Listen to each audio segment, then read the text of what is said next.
1 апрелден тарта мугалимдердин, врачтардын, маданият жана спорт тармагында эмгектенгендердин айлык маянасы орточо 100%га жогорулады.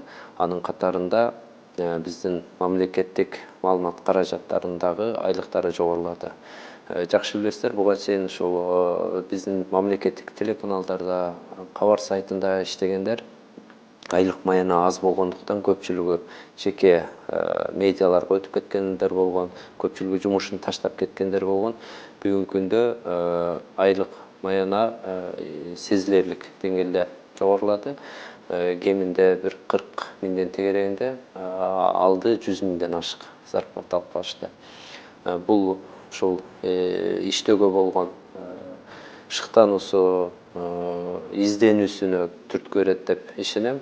Президентибиз Садыр Нуркожоевдун колдоосу менен бизде мамлекеттик телеканалдардын имараттары толук капиталдык ремонттон өткөрүлүп атат, жаңы техникалар алынып атат, кызматтуу унаалар алынып атат. Негизинен ошо техникалык базасын бүт чыңдап берип атат.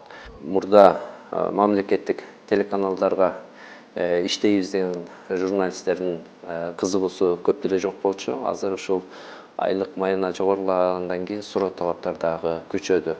Бул эң ириде иштөөдөгү профессионалдуулук, изденүү, атаандаштыкка жакшы шарт түзөт.